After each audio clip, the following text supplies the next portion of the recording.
The war was over, but the pain still lived on. Sergeant Adam Knox walked through the cold metal halls of the alien prison. His boots echoed with each step. Around him, thick steel walls hummed with energy. The war between humans and the Varnak Empire had left scars on every world and every heart. Adam was one of the few soldiers still assigned to clean up duty, mostly guarding the ruins and prisoners left behind. But today, something was different.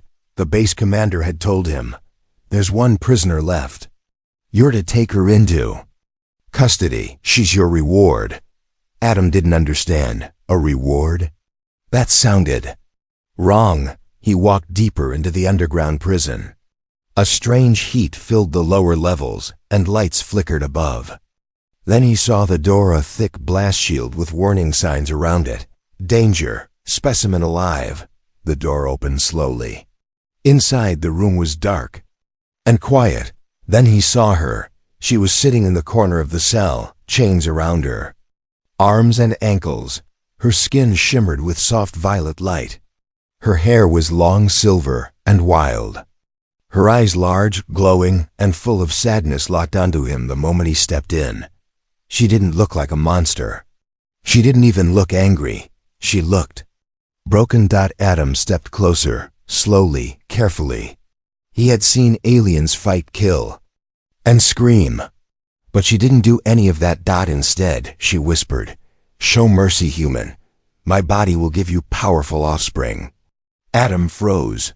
He thought he heard her wrong. He blinked and looked at her again. What did you say?" he asked. She lifted her head. "You are not like the others. You still have a heart. I can see it, feel it." Her voice was soft, yet strong. "I am the last of my kind. They want me dead because I carry life. I can still give birth." Adam didn't move. Her chains rattled as she tried to sit up straighter. "They killed my people, burned our cities. And when they found out I was still fertile, they locked me in here. I begged for mercy. No one listened." Her voice broke. "Until now." Adam took a deep breath. This had to be a trick. Some kind of trap. "I'm not here to use you," he said, his voice cold. "I don't want anything like that." "I'm not offering myself to be used," she said, staring into his eyes. "I am offering survival. A chance to save what is left of my people, through you." Adam felt a chill. What she was saying, it was unbelievable. She wasn't begging for freedom. She was begging for a future. "Why me?" he asked. She tilted her head. "Because you came alone. Because you listened. Because I saw you look at me not as a thing, but as someone." The room was silent for a long time. He looked around the cell. It was cruel, small, dirty. She had no bed, no food tray. Just chains. She had been treated worse than a beast. He walked up to the bars. She didn't move. "What's your name?" he asked. Her eyes softened. "I am called Syria, daughter of the last war queen of Velthara." Adam had heard that name before. Velthara warriors were said to be unmatched in strength, speed, and honor. But the Varnak Empire had destroyed them. No one believed any of them were still alive. "Velthara. I thought your kind were extinct," he said. "Almost," she replied. "But not yet." She touched her stomach gently. "Inside me is the last hope of my people. I cannot carry life alone. I need a strong mate, and humans. Your genes are strong." Adam stepped back. His mind raced. This was insane. He was a soldier, not a breeder. He didn't come here for this. But looking into her eyes, he didn't see a trap. He saw someone desperate to live, to protect her bloodline, to hold on to the last light of a dying race. "I need to think," he said. Syria nodded slowly, but not for too long. "They will come for me soon. And when they do, they won't leave anything behind." As Adam turned to leave, the door hissed shut behind him. But her voice followed him. "Mercy is not weakness, human. It is the start of something powerful." He walked back through the hallway, but this time his steps felt heavier. His thoughts were full. Her words repeated in his head. Show mercy, and you may change the future. Asterisk, the dreams came first. Adam tossed in his bunk, sweating. In the dream, he saw fire-red skies and screaming voices, alien cities burning, strange ships flying above, and always her voice, whispering his name, Adam. Please, he woke up gasping. The prison lights were off. Night shift, but he couldn't sleep anymore. Not after what Syria said. Her voice, so soft, so full of pain, had followed him into his dreams. She was supposed to be a reward. But why did it feel like he had found something important instead? He got dressed quietly. No one stopped him. No one cared where he went. The cell block door opened again with a hiss. She was awake, sitting in the same position. But this time, her eyes were already on him, like she knew he would return. You came back, she said. Adam walked up to the bars. I couldn't sleep.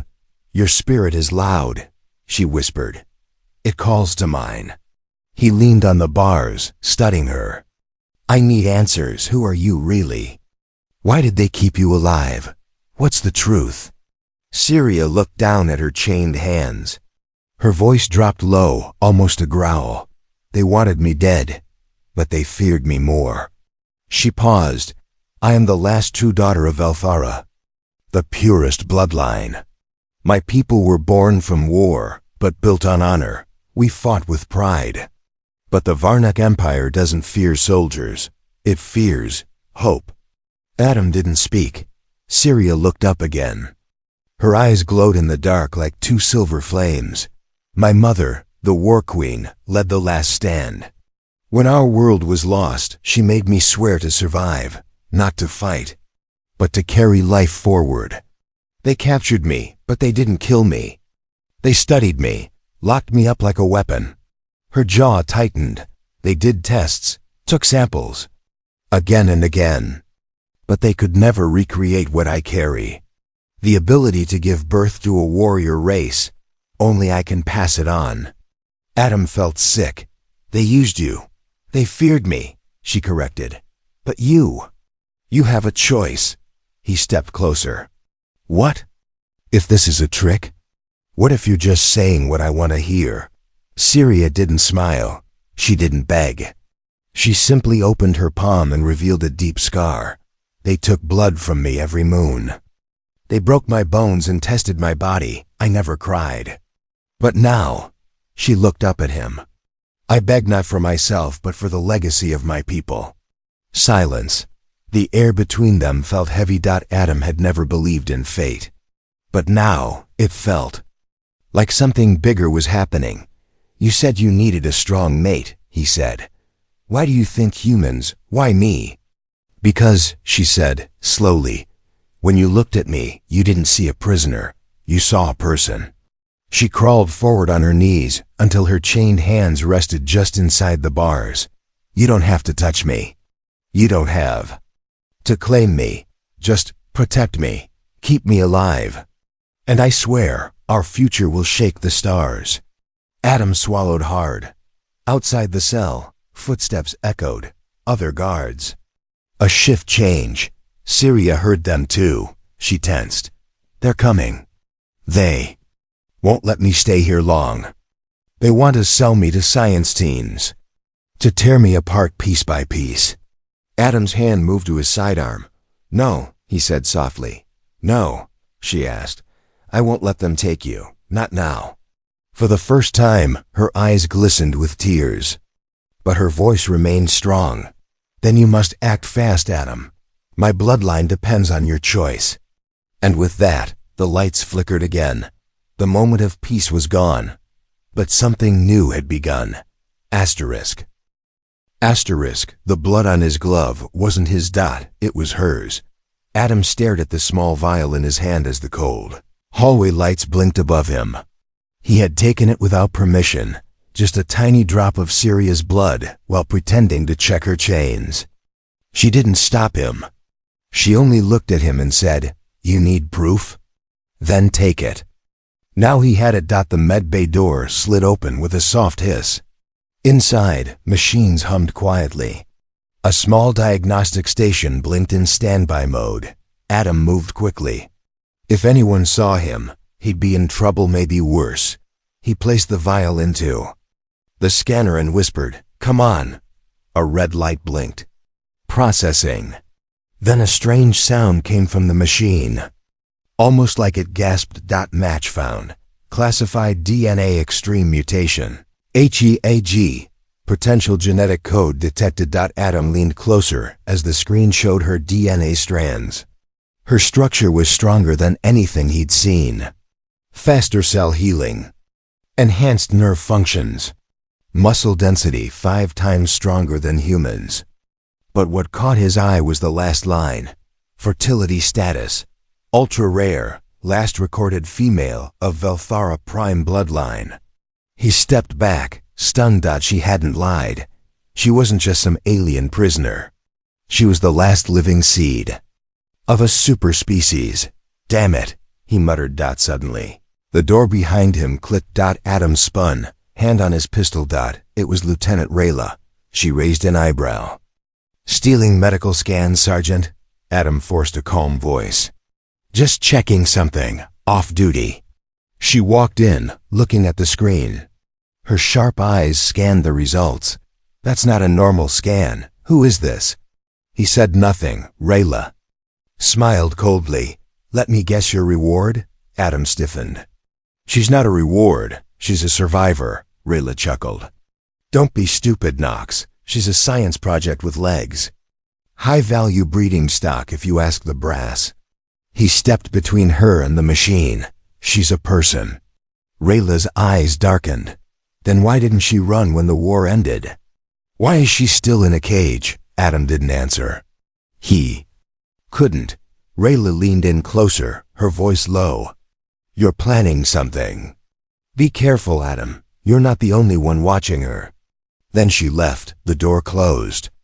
The silence returned, but Adam's heart was racing now. Others knew, and if the command found out how valuable she truly was, they'd never let her go. They'd cut her open. He pulled the vial out and destroyed the scan. No one else could see this. As he walked out of the med bay, his mind spun with fear. And something else. A decision. Back in the cell, Syria sat with her head resting against the wall. When she heard his footsteps, she opened her eyes but said nothing. Adam stepped close to the bars. "You told the truth," he said. She didn't move. "You had to see it for yourself." He nodded. "They'll come for you soon." The scan was too loud. "I know. What do we do?" Syria raised her eyes slowly. "If you still believe I'm worth saving, then help me escape." Adam hesitated. "They'll court-martial me. Maybe execute me." She leaned forward. "Then, don't do it for me. Do it for the child I could carry. For the bloodline that could protect your future." Adam clenched his fists. It wasn't just about war anymore. It was about survival, hope, legacy. And time was running out. The alarm hadn't sounded yet, but Adam knew it was coming. He stood in front of the mirror in the barracks, staring at himself. Not the uniform, not the rank, himself. For the first time since the war began, he didn't see a soldier. He saw a man about to betray everything he swore to protect. For someone no one else believed deserved saving. Behind him, the door blinked with a message. "Syria, transfer to Science Division, approved." The order had come. They were taking her away. Down in the cell block, Syria felt it too. Her body tensed, her instincts screaming. Veltharan women could sense danger long before it came. She stood slowly, chains clinking, heart pounding. They were coming for her. She turned to the door just as it hissed open. But it wasn't the guards. It was him. Adam. Out of uniform, out of breath and holding a pulse cutter in his hand. She stared at him in silence. His voice was low, urgent. "I only ask this once. Do you trust me?" Syria nodded. "I did before you even believed me." He walked up to the cell controls and placed the cutter on the lock. Sparks flew. The energy field collapsed with a flicker, and the door slid open. For the first time, She stood without a barrier between them. And Adam froze. Up close, her strength was terrifying, but her eyes were not of a killer. They were of a woman who had lost everything and still dared to hope. He stepped forward, took her arm, and helped her move. She was weak from days without food. As they rushed through the hallway, he spoke fast. "There's an old Earth outpost in the eastern ravine. No cameras, no patrols. We'll hide there." Syria kept close. "They'll follow." "I know," Adam said. "That's why we run fast." But they were already too late. Back in the med bay, Lieutenant Rayla found the destroyed scan files. Her eyes narrowed. He helped her. She turned to the guards. "Lock the base down. Bring them back, dead or alive." Outside, Adam and Syria reached a broken service tunnel. Rusted, cold, forgotten. Adam helped her climb over a pipe. "This tunnel leads out of the base. Once we're through, we go dark." Suddenly shouting. Lights behind them. "They're here!" Syria gasped. Adam grabbed her hand. "Run!" Blaster fire echoed in the tunnel. Sparks flew as bullets hit the metal around them. Adam threw himself over Syria, shielding her body with his own. "Keep going." She growled and pulled him up with surprising strength. "You saved me. Now let me protect you." Together, they ran into the dark. 20 minutes later, they collapsed inside the old Earth outpost. Dusty, cold, silent. Safe for now. Adam sealed the door and turned to her. Her skin was glowing softly in the dark, her breathing heavy but calm. She looked at him, then sat down against the wall. "You didn't have to do this," she whispered. He knelt beside her. "Yes, I did." "Why?" He paused. "Because when I looked at you, I didn't see a prisoner. I saw the last flame of something important, something worth protecting." She lowered her eyes. "Then I will not let your risk be wasted." She touched her stomach lightly. "If fate allows, something new will grow here, born of war, protected by mercy." Adam looked at her, uncertain. "You mean?" "I mean," she said, meeting his eyes, "I choose you, not just to escape death, but to begin life." Outside, thunder rolled across the alien sky. Inside, a new bond had formed, and the hunt had just begun. She woke up from a vision, not a dream. Syria sat up in the corner of the old Earth outpost, her eyes glowing faintly in the dark. Sweat covered her skin. Her chest rose and fell with each breath.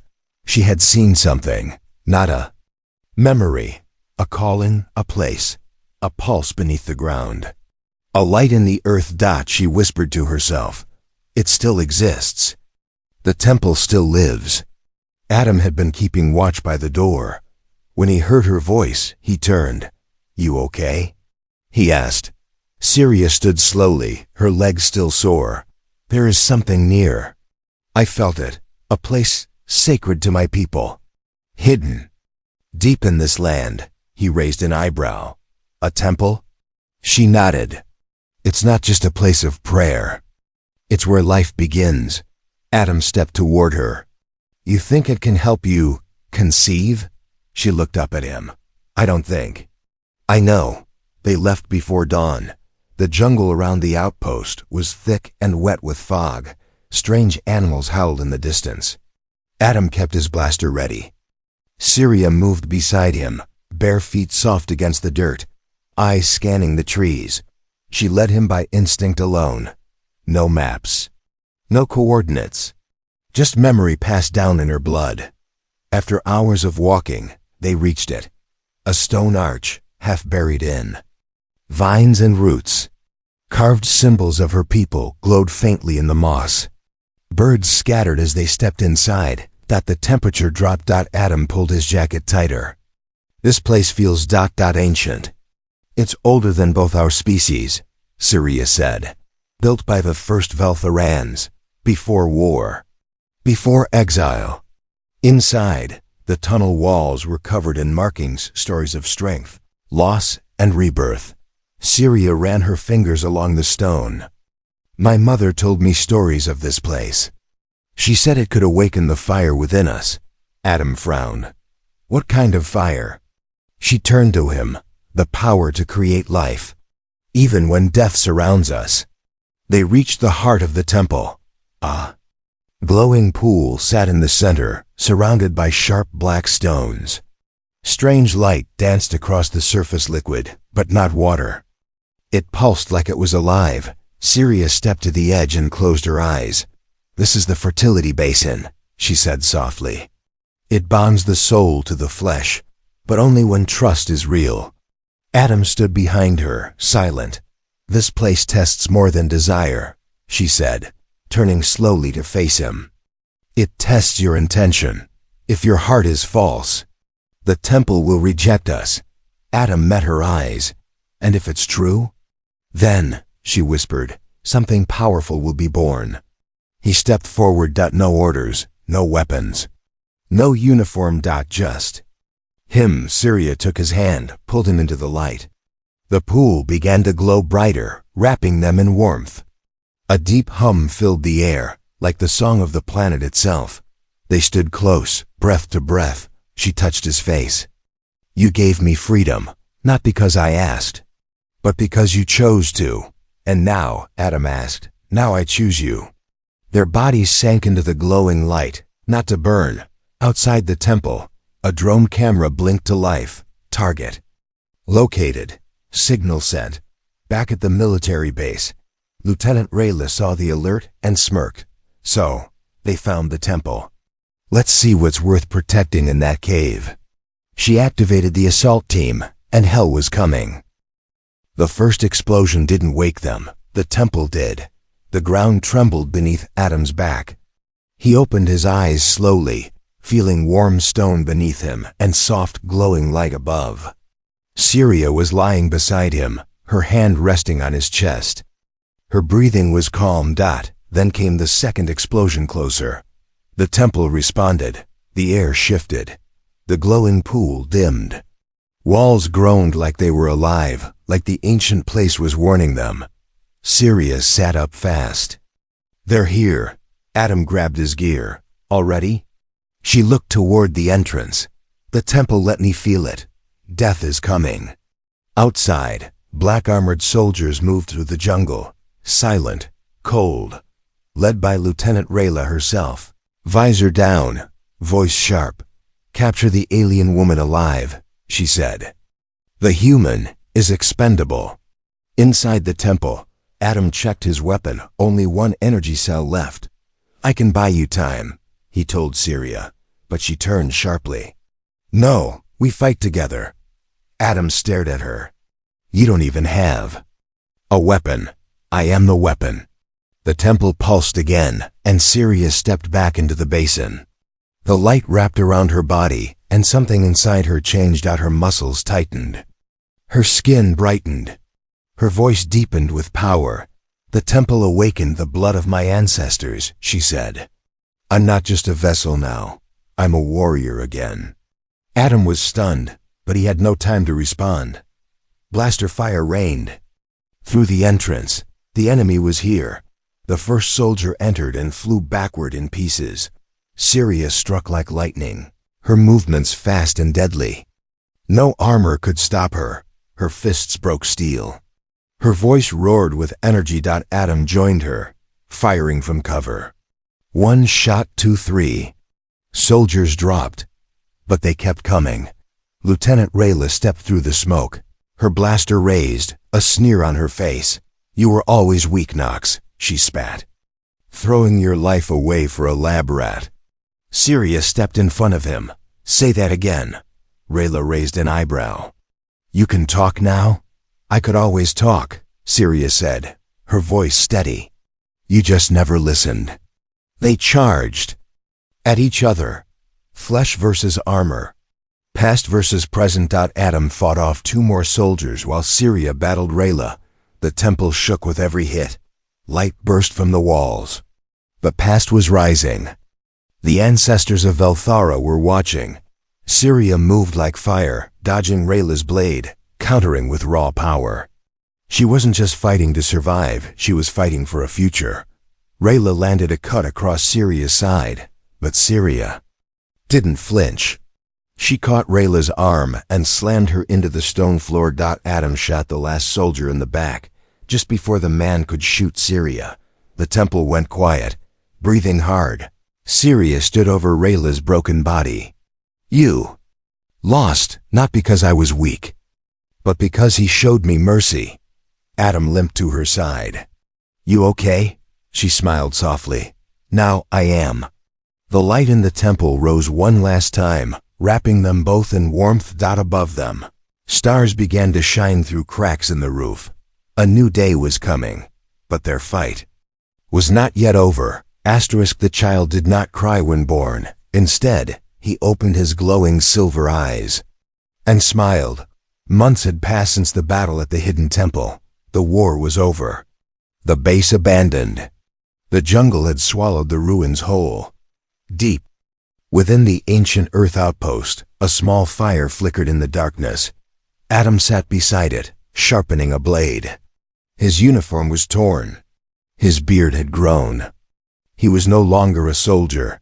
He was a protector. Behind him, Syria cradled their newborn son.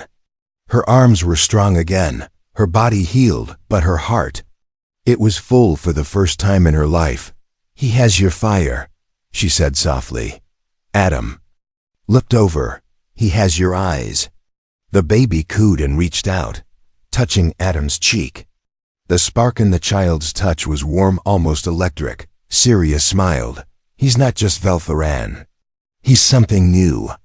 Something the stars have never seen elsewhere. News of the temple's collapse had spread. The Earth Alliance covered it up, calling it a landslide. No one spoke of the alien woman or the rogue human who vanished, but some whispered. They said a human and an alien queen had disappeared together into the jungle. And something powerful had been born. One evening, as the sky turned purple, Syria stood outside their shelter. She stared at the stars above, holding her child close. Adam joined her. She looked up. My people are gone. My world is dust. But because of you, my bloodline lives. He wrapped an arm around her. Because of us. Not war, not orders, just mercy. They stood in silence, watching the stars. Then the baby stirred and made a sound that didn't quite sound human or alien. It was something in between, something more. In the distance, hidden eyes watched the members of other scattered Theran survivors who had sensed the temple's last pulse. They whispered one word: air. The child wasn't just a miracle. He was the beginning of a new legacy. Syria kissed Adam's shoulder. We survived because you made a choice, not to conquer, but to care. Adam looked down at the boy in her arms. Then let's raise him. Right, strong, kind, brave enough to choose mercy, even in a world full of war. And as the jungle grew quiet again, a soft breeze passed through the trees, as if the stars themselves were breathing in peace for the first time. Their story had begun in a prison cell, but now it would echo through galaxies.